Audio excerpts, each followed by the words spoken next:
وہ نظام کہ جہاں پر 10 قسم کی امداد میسر آ جائے اسے معاشرہ کہتے ہیں۔ تو یہاں سے آپ کو پتہ چلے گا کہ انسانوں کا معاشرہ، انسانوں کے معاشرے کی میں بات کر رہا ہوں، کہ وہاں پر ایک انسان کا تحفظ کبھی بھی اس کی عقائد کی بنیادوں پر نہیں ہوگا، بلکہ انسانی فوائد کی بنیادوں پر ہوگا۔ رسول کریم صلی اللہ علیہ وسلم کی پوری حیات مبارکہ میں آپ دیکھیے کہ آپ نے انسانوں کے فوائد پر گفتگو کی ہے، عقائد پر اپنا وقت ضائع نہیں کیا۔ آپ نے سورج پیش کیا ہے، سو چراغوں کی روشنی غائب ہو جاتی ہے جب سورج پیش کر دیا جاتا ہے۔ جب آپ کے ہاتھ میں اللہ نے سورج دے رکھا ہے تو پھر ہمیں اس چیز کی کوئی ضرورت نہیں کہ پتہ کرتے پھریں کہ بازاروں میں چراغوں کے دام کتنے۔ تو ہم اس معاشرے کے اس نظام کو، اس میکنزم کو جب اپنے سامنے رکھیں گے تو ہمیں پتہ چلے گا کہ انسانی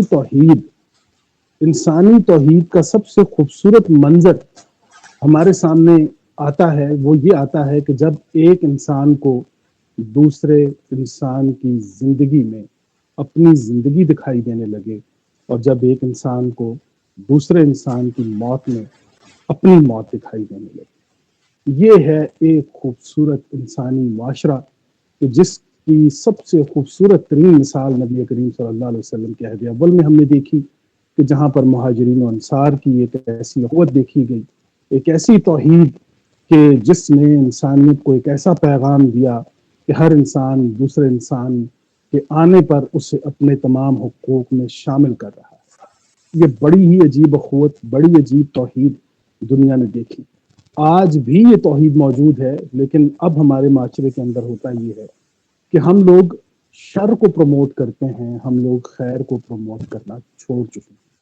جو لوگ خیر کو پروموٹ کرتے ہیں تو آج بھی دنیا کے اندر الحمدللہ ایسے لوگ موجود ہیں کہ جو اپنے حق مال کے اندر دوسروں کے حقوق کو تسلیم کرتے ہیں اور اللہ کی راہ میں اسے خرچ بھی کرتے ہیں۔ تو بیج کی مثال جو ہے وہ ہم نے آپ کو دی کہ 10 قسم کی امداد جو ہے وہ ایک بیج کو ملتی ہے تو وہ ایک پودا بنتا ہے یا وہ ایک درخت بنتا ہے اور پھر وہ پھل دیتا ہے۔ تو ان تمام تو چیزوں کو ہم نے ذہن میں رکھنا ہے۔ اور 10 کی مثال جو ہم نے دی ہے، یہ 7 اقسام جو ہیں یہ مخفی ہیں اور 3 اقسام جو ہیں یہ ظاہری ہیں۔ تو آپ کو پتہ ہونا چاہیے کہ 7 اقسام کی جب ہم بات کریں گے اور 3 اقسام میں وہ 3 ڈائمینشنل اکنامیکل سسٹم جس کے بارے میں ہم نے تقریباً 6 ماہ ہماری گفتگو رہی، اور اس میں ہم نے یہ بات ہمیشہ یہ کہی ہے کہ جب تک انسانی ضروریات کی تمام تر چیزیں برابر انسانوں کو مہیا یا تقسیم نہیں ہوں گی، اس وقت تک توحید کا کوئی معاملہ ہمیں دکھائی نہیں دیتا۔ جہاں ایمانی توحید کی بات کی جائے وہاں پر جسمانی ضروریات کی توحید کا پورا ہونا بہت ضروری ہے۔ جب تک انسانی جسم کی ضروریات کو پوری طریقے سے حکومتیں، نظام ان تمام تر لوگوں کو ان کی زندگی ضروریات زندگی مہیا نہیں کریں گے، اجسام تو ہم جس طرح بھی ہیں پل رہے ہیں۔ اب ایمان کی بات کرتے ہیں کہ ایمان میں توحید، تو بات یہ ہے جی کہ جب تک ضروریات زندگی مہیا نہیں ہوں گی ہم ایمان کا اگلا سفر مکمل نہیں کر سکتے۔ تو اس تمام تر چیزوں کو سمجھنے کے لیے یہ 2-3 مثالیں ہم نے آپ کے سامنے رکھی ہیں جی کہ عشرہ یعنی کہ معاشرہ وہ نظام کہ جس میں 10 قسم کی امداد یعنی 10 کی بات کر کے عشرہ کی بات کر کے ایک معاشرے کو سامنے پیش کیا جاتا ہے کہ جس کا مقصد یہ ہے کہ بتایا جائے کہ وہاں ہر انسان دوسرے انسان کی زندگی میں اپنی زندگی تلاش کرتا ہے اور اسے دوسرے انسان کی موت میں اپنی موت دکھائی دی۔ تو میں آپ سے درخواست کروں گا کہ 29 کی 65 اگر آپ کھول لیں قرآن کریم میں، تو یہ سورہ العنکبوت 5 جی۔ اعوذ باللہ من الشیطان الرجیم، بسم اللہ الرحمن الرحیم۔ فَإِذَا رَكِبُوا فِي الْفُلْكِ دَعَوُا اللَّهَ مُخْلِصِينَ لَهُ الدِّينَ فَلَمَّا نَجَّاهُمْ إِلَى الْبَرِّ إِذَا هُمْ يُشْرِكُونَ۔ ترجمہ: پھر جب لوگ کشتی میں سوار ہوتے ہیں تو اللہ کو پکارتے ہیں خالص مخلص ہو کر، مخلصین لہ الدین۔ فلما نجاہم، اور پھر جب وہ ان کو اس مصیبت سے نکال دیتا ہے، جب وہ کامیابی سے اس مصیبت سے نکل آتے ہیں، الی البر، خشکی کی طرف، تو پھر وہ خدا کے ساتھ شرک کرنا شروع کرتے۔ اس پر ہم نے بڑی طویل گفتگو کی تھی، مختصر میں اس کو دہرا دیتا ہوں تو دیکھیے قرآن یہ بتا رہا ہے کہ جب یہ کسی کشتی میں سوار ہوتے ہیں اور دوران سفر سمندر میں جب طوفان آتا ہے تو اس طوفان میں جب یہ گھر جاتے ہیں تو پھر یہ مخلصین اللہ الدین ہو جاتے ہیں. اب یہاں پر جو قرآن نے دین کی ڈیفینیشن دی ہے نا جی، کمال ڈیفینیشن، اس سے بڑی ڈیفینیشن میرے پاس نہیں. پہلے بھی ہم گفتگو کر چکے کہ دین میں اخلاص، اور اخلاص کیا ہے کہ ذرا تصور میں لائیں کہ ایک کشتی ہے اور اس میں چھوٹی کشتی ہے اور اس میں 4 لوگ جو ہیں وہ سوار ہیں اور طوفان آ گیا. تو اب یہ دیکھیے کہ وہ طوفان سے بچنے کے لیے وہ چاروں لوگ جو ہیں وہ چاروں کونوں پر کھڑے ہو کر اپنے اپنے چپو سنبھال لیتے ہیں، اور وہاں ہر انسان جو ہے وہ کوشش کی یہ ہوتی ہے کہ میں تیز رفتاری سے اس طوفان سے باہر نکل جاؤں نجات کے لیے، اور وہ چاروں جو ہے وہ مل کر ایک یک جان ہو کر اس پر زور لگاتے ہیں. اور زور لگانے کے بعد ان میں سے ہر انسان یہ جانتا ہے کہ اگر میری طرف سے طوفان، یہ پانی جو ہے کشتی میں داخل ہوا تو یہ میں مر جاؤں گا اور میرے ساتھ ساتھ یہ لوگ بھی مر جائیں گے. ہر انسان اپنے اپنے چپو کو اس قوت کے ساتھ چلا رہا ہے کہ وہ دوسروں کی زندگیوں میں اپنی زندگی دیکھ رہا ہے اور دوسروں کی موت میں اپنی موت دیکھ رہا ہے. تو پتہ چلا کہ دین کا اخلاص یہ ہے، دین کی تعریف یہ ہے کہ جو التزام آپ کو دیا گیا ہے وہ مثبت التزام کہ جس میں کسی انسان کو زندگی حاصل ہو جائے، اسے دین کہتے ہیں. دین اللہ کی ہم بات کریں کہ دین کہتے ہیں وہ التزام، وہ کمٹمنٹ کہ جو آپ نے زندگی میں کر رکھی ہے کسی انسان کی زندگی بچانے کے لیے، پھر چاہے وہ اہل و عیال ہیں، چاہے وہ آپ کی اپنی ہمت ہے کہ آپ کتنا ایکسپینڈ کرتے ہیں اپنے آپ کو اس دین کے اندر. دین اللہ میں تو آپ کی وسعت دیکھی جاتی ہے کہ بتائیے آپ کتنے وسیع ہو سکتے ہیں، کتنا ایکسپینڈ کر سکتے ہیں آپ اپنے آپ کو. اور یوں پھر خدا اس حوالے سے وہ ذمہ داریاں آپ کے اوپر ڈالتا چلا جاتا ہے. وہ کہتا ہے اور یہ خود ذمہ داریاں خود انسان ڈالتا ہے اپنے اوپر اپنی مرضی سے. لا یکلف اللہ نفسا الا وسعها. اور جو ہم نے بتایا تھا کہ تکلیف برداشت کرنے کا پیمانہ آپ کی وسعت ہے. آپ یہ بتائیے کہ آپ کتنے وسیع ہیں، آپ کتنی تکلیف برداشت کر سکتے ہیں. تو دین اللہ کے اندر جب ہم آئیں گے تو ہم یہ دیکھیں گے کہ دین اللہ میں ایک انسان ہے کہ وہ اپنی بیوی کا ذمہ دار ہے، اس نے اپنے آپ کو محدود کر دیا. ایک ہے وہ اپنے ماں باپ کا ذمہ دار ہے، اس نے محدود. ایک ہے وہ ماں باپ کو دیکھتا ہے، بیوی کو دیکھتا ہے، بچوں کو دیکھتا ہے، خاندان کو دیکھتا ہے. یہ دین اللہ کے اندر اب وہ ایکسپینڈ کرتا چلا جاتا ہے. وہ پھر محلے داروں کو دیکھنے لگا ہے، اب وہ یتیموں کو دیکھنے لگا ہے، وہ شہرداروں کو دیکھنے لگا ہے، وہ دوسرے ممالک میں بیٹھے دوسرے انسانوں کو دیکھنے لگا ہے. یوں وہ اپنے آپ کو ایکسپینڈ کرتا چلا جاتا ہے اور یہ دین اللہ ہوتا ہے. تو اس آیت میں مخلصین اللہ الدین کے الفاظ جو ہیں، یہ اخلاص آپ دیکھیے کہ اخلاص ہمارے ہاں وہ سورہ اخلاص جب پیش کی جاتی ہے تو پھر ہمیں یہ بتایا نہیں جاتا کہ اس میں اخلاص کا لفظ موجود نہیں ہے. تو اسے سورہ اخلاص کیوں کہا جاتا ہے؟ اس کو سورہ اخلاص کیوں کہتے ہیں؟ قل هو اللہ احد اللہ الصمد لم یلد ولم یولد ولم یکن اللہ کفوا احد. اس کو سورہ اخلاص کیوں کہتے ہیں؟ آپ کے پاس متحرک منبع، وہ جسے کہتے ہیں نا کہ آپ کے پاس فائنل اتھارٹی آپ کی ایک ایسی ہونی چاہیے جس کے لیے آپ تمام زندگی جتنے ایکشنز کریں گے آپ اس مرکز کے ساتھ جڑ کے کریں، اس ایک مرکزی اتھارٹی کے لیے کریں گے. یہ آپ کا اخلاص ہوگا اور اس کے اندر آپ کسی قسم کی کوئی بھی دھاندلی نہیں کریں. کیوں کہ آپ یہ جانتے ہیں کہ آپ جس معاشرے کے اندر ہیں، اس معاشرے کے اندر آپ انسانوں کے ساتھ جڑے ہوئے ہیں. آپ کسی موت کے کام میں مبتلا ہوں گے تو یہ معاشرے کی موت ہوگی. آپ کسی ہیلدی ایکٹیویٹی کے اندر آئیں گے، زندگی کے اندر آئیں گے تو معاشرہ زندہ ہو جائے گا. یہاں سے آپ کو پتا ہونا چاہیے کہ دین کیا چیز ہوتی ہے.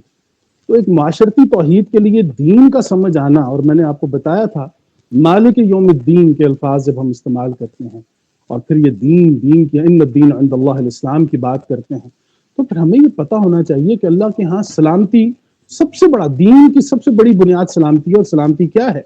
وہ رسول کریم صلی اللہ علیہ وسلم نے فرمایا کہ مسلمان وہ ہے کہ جس کی زبان سے اور ہاتھ سے دوسرے لوگ محفوظ ہیں. اس سے سادہ اور سمپل اور کوئی مثال ہو نہیں سکتی.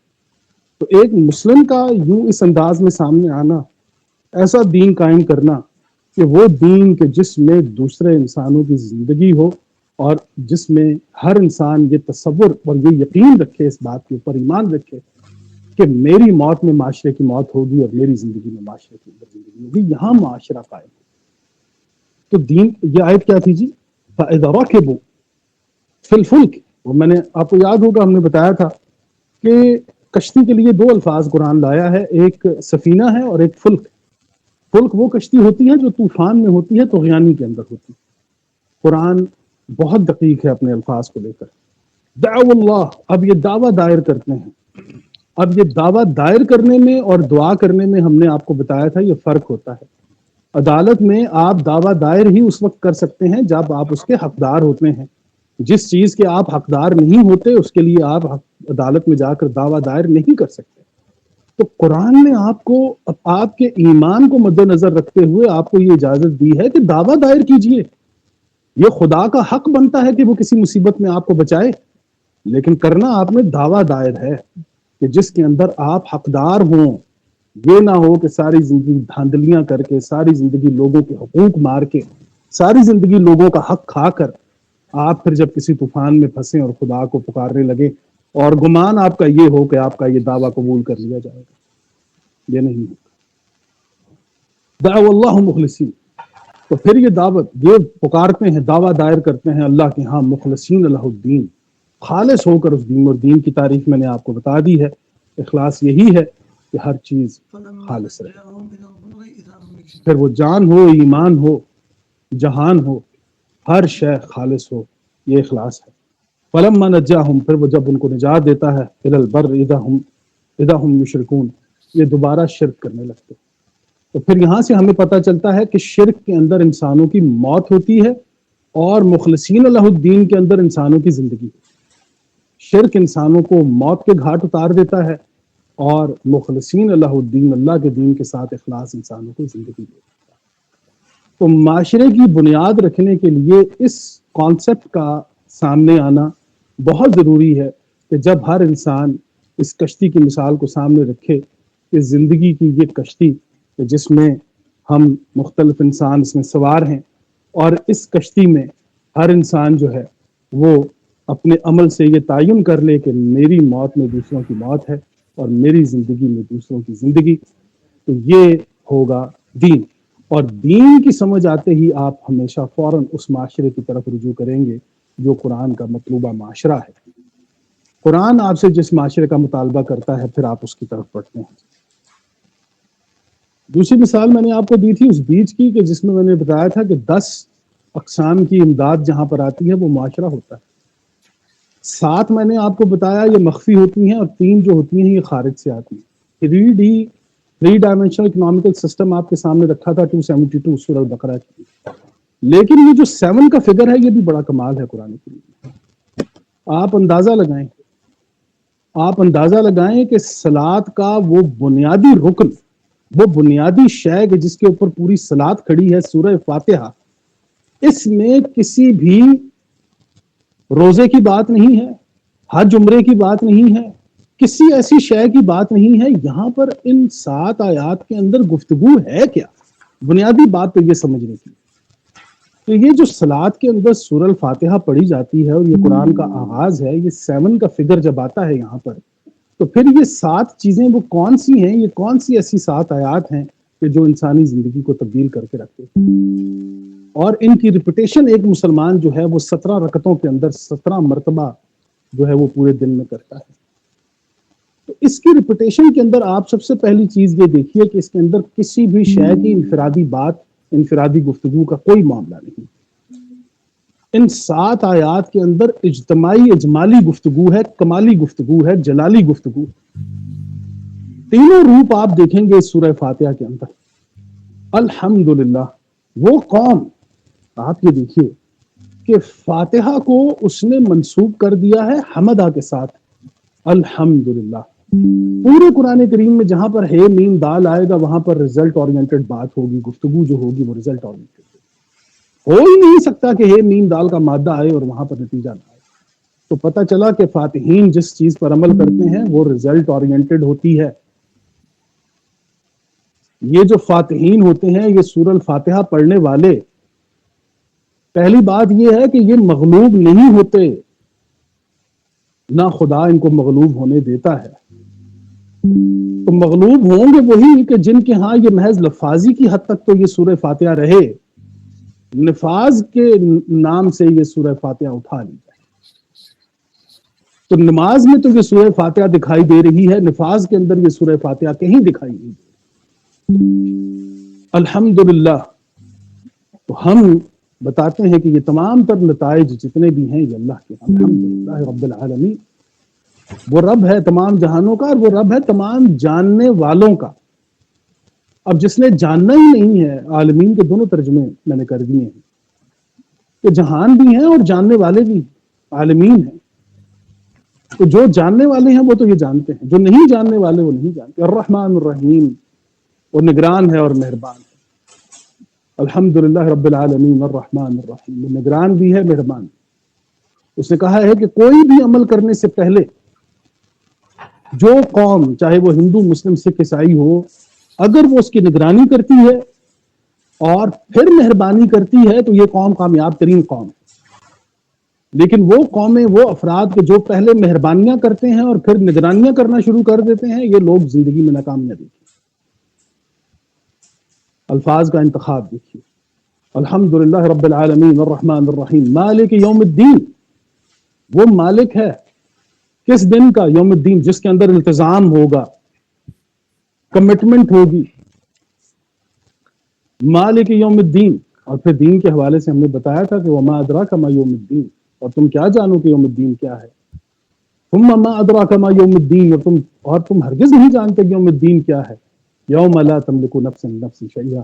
یہ وہ دن ہوگا کہ جب کوئی نفس کوئی انسان کسی انسان پر حاکم نہیں ہوگا، انسان انسانیت کا محکوم نہیں ہوگا. والامر یومئذ للہ، اور اس دن امر جو ہے وہ اللہ تعالیٰ کا. دین قائم. دین تو سیدھا سادہ ہے. مالک یوم الدین ایاک نعبد ایاک نعبد، ہم تیری وہ طرز زندگی کہ جس میں آپ اپنے ہر عمل کو آن کرتے ہیں، وہ آپ کی عبادت ہوتی ہے. لا تعبد الشیطان، شیطان کی عبادت یہ ہے کہ وہ کبھی کسی چیز کو آن نہیں کرتا. وہ انسانوں سے سارے کام کرواتا ہے. قرآن بتاتا ہے کہ آخر میں جب اس سے کہا جائے گا تو وہ کہتا ہے میں نے تو سوائے وسوسے کے اور کچھ نہیں کیا. وہ کسی چیز کو آن نہیں کرے گا. لیکن یہ ایک انسان ہے کہ جس کی عبادت کا آغاز آدم کے ان کلمات کے ساتھ، الفاظی کلمات کے ساتھ ہوتے ہیں. بعد میں نماز صلات کا جو معاملہ ہے یہ تو حضرت ابراہیم علیہ السلام سے شروع ہوتا ہے. لیکن ایمانی عبادت کی طرف جو پہلے الفاظ بڑھے ہیں وہ یہ ہیں کہ ربنا ظلمنا انفسنا وان لم تغفر لنا وترحمنا لنكونن من الخاسرین. یہ وہ انسان تھا کہ جو اپنے عمل کو آن کرنے والا تھا. اسے وہ پہلا انسان قرار دیتا ہے، آدم قرار دیتا ہے. تو یاد رکھیں ایاک نعبد میں ہم وہ انسان ہیں کہ جنہیں وہ یہ کہتا ہے اعلاناً کہ تم اپنی ہر شے کا اعلان کرو، آن کرو. یہ طرز زندگی ہے جس میں تم اپنے عمل کو آن کرو گے، یہ عبادت ہوگی اللہ کی. ایسا نہیں ہوگا کہ تمہاری ذات سے لوگوں کو شر مل رہا ہو اور تم خیر کے اعلان کرتے تھے. یہ نہیں ہو سکتا. یا بحیثیت قوم ہم دوسری قوم کے لیے اذیت بنے ہوئے ہوں اور خیر کا اعلان کر رہے ہیں، یہ نہیں ہو سکتا. ایاک نعبد و ایاک نستعین، اور استعانت ہوگی. ہم نے آپ کو بتایا تھا عبادت تو اتنا بڑا کینوس ہے کہ نماز عبادت کے اندر آتی ہے، یہ صلات عبادت کے اندر آتی ہے. اسی لیے اس نے یہ کہا کہ وَاسْتَعِينُوا بِالصَّبْرِ وَالصَّلَاةِ. عبادت کی جب اس نے بات کی ہے تو بات کینوس بہت بڑا ہے. اسی عبادت کے اندر ایک جزوی طور پر یہ چیز آتی ہے جس میں وہ صلات کو، اور یہ بڑا اہم ترین جز ہے.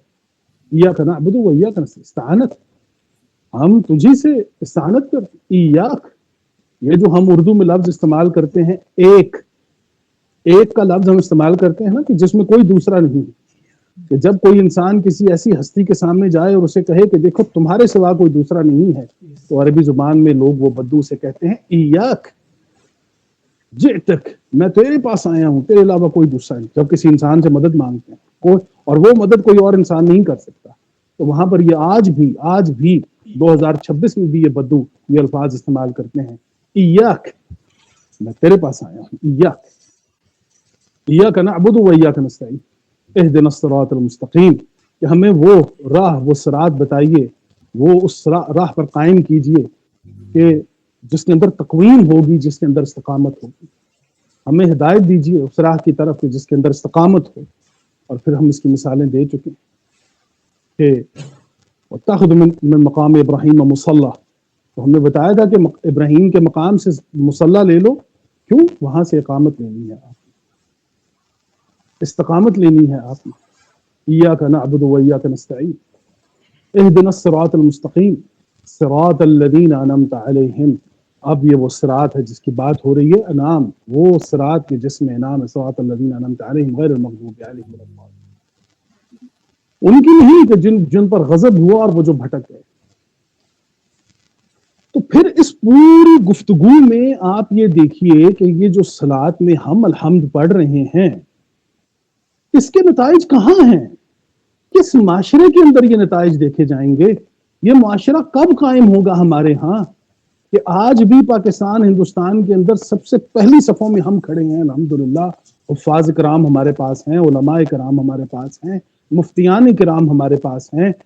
اور یہ نہیں کہ صرف ایشیا میں، عربوں کے اندر بھی آپ دیکھ لیجئے، لیکن کہیں بھی آپ کو حمدیت کا یہ نظام دکھائی نہیں دے گا جو سورہ الفاتحہ کے اندر موجود ہے. یہ ریزلٹ اورینٹڈ عوامل تمام کہیں بھی ہمیں دکھائی نہیں دیتے. قرآن تو ایک معاشرے سے یہ چاہتا تھا، معاشرے سے مطلب ہم سے، آپ سے اور لوگوں سے، کہ یہ جو دعوے دار ہیں یہ کہتے ہیں کہ ہم سورہ الفاتحہ پڑھنے والے ہیں، اس کے بغیر ہماری صلاۃ نہیں ہوتی. یہ بات کہنا کہ اس کے بغیر ہماری صلاۃ نہیں ہوتی اور پھر اس عمل کو کر کے بھی نہ دکھانا، تو پھر آپ یہ بتائیے اس منافقت کو ہم کیا کہیں؟ اس منافقت کو ہم کیا کہیں کہ جس میں ہر بات ہماری زبان یعنی کہ قرآن کی آیتوں کے غرارے کرتے ہیں، قرآن ہمارے حلق سے اندر نہیں جاتا، قرآن ہمارے عمل کے اندر دکھائی نہیں دیتا. تو سورہ الفاتحہ پڑھنے والی قوم اگر مغلوب ہو گئی ہے تو اس کا مطلب یہ ہے کہ سورہ الفاتحہ کی حمدیت کے ساتھ اس کا کوئی تعلق. میں ایک ایک لفظ پر اس پر گفتگو کروں تو یقیناً پھر ہمیں وقت کے بڑے مسائل ہیں. ہم آگے بڑھتے ہیں. مختصراً بات صرف یہ ہے کہ اپنی اس پوری بات کو ایک لائن میں بیان کروں گا کہ ایک صحیح سالم معاشرہ مسلم کا آئینہ ہوتا ہے. اگر آپ نے کسی مسلمان کا چہرہ دیکھنا ہو تو اس معاشرے کے آئینے میں دیکھیں کہ جہاں وہ رہتا ہے، وہاں سے آپ کو پتہ چلے گا کہ ایک مسلم کا معاشرہ کیسا معاشرہ ہوتا ہے. میں نے عرض کیا کہ ہم مسلم اس کو کہتے ہیں جو خدا کو مانتا ہے، اور مومن اسے کہتے ہیں جو خدا کو اور خدا کے رسول کو مانتا ہے. یعنی کہ مومن کی ہستی آمنوا بما نزل علی محمد، کہ ہم مومن کے درجے میں اس وقت تک نہیں آتے جب تک ہم کسی شریعت کو فالو نہیں کرتے. جب ہم اس شریعت کو فالو کرتے ہیں تو پھر آپ یہ دیکھیے کہ مسلم یہ بات کہنا کہ لا الہ الا اللہ، اللہ ایک ہے، اللہ کو آپ نے مان لیا، رحمان کو آپ نے مان لیا، انسان کو ماننے سے انکار کر دیا، تو پھر بتائیے کہ ہم کس طرح کے مسلمان ہیں کہ جب ہم کسی انسان کو تسلیم نہیں کریں گے. آج ہمارے معاشرے کے اندر بہت معذرت کے ساتھ ہماری کسٹڈی میں آنے والے ہر فرد کو آپ دیکھ لیجئے کہ کہیں نہ کہیں ہم اس قدر بونے ہو چکے ہیں اپنے کردار میں اور اپنی گفتار کے اندر کہ معاشرے کے اندر آپ دیکھ لیجئے کہ ایک آفس میں بڑے کافی آفیسز میں گیا ہوں، تو وہاں پر جو گیٹ کیپر ہے، جو دروازے پر کھڑا ہے استقبالیہ کے طور پر، وہاں پر اسے کرسی نہیں دی جاتی کہ یہ بیٹھ نہ جائے. مہمان آئے نہ آئے تم نے کھڑا رہنا، آخر تمہیں تنخواہ دیتے ہیں. یہ بھی ایک انسان ہے. اندر جو چائے والا ہے اس کے ساتھ آپ دیکھیے، یا جو بھی بوائے ان کے پاس کام کرتا ہے لڑکا، اس کے ساتھ ان کے بیہیویئرز آپ دیکھ لیجیے. اسے آفس کے ایک کونے میں بٹھا دیا جاتا ہے، اسے اجازت نہیں ہوتی کہ ان کے ساتھ ان ٹیبلز پہ بیٹھ کے چائے پی سکے. ٹھیک ہے، ہر معاملات ظاہر بات ہے اس کو میٹنگز میں نہیں لے سکتے، باقی تمام تر چیزوں میں ہر جگہ پر اس کو اپنے ساتھ نہیں بٹھا سکتے، لیکن لوگوں کی غیر موجودگی میں اسے یہ احساس تو دلوائیں کہ تم ہم جیسے ایک انسان ہو. ہم نے تمہیں یہ 20 30 40 50 ہزار روپے کی تنخواہ پر خرید نہیں لیا. وہ جو کام کرنے والی ہمارے گھروں میں آتی ہیں آپ دیکھ لیجئے، وہ کسی کی بیٹی نہیں، کسی کی بہن نہیں. اس کے ساتھ ہمارا رویہ دیکھ لیجئے.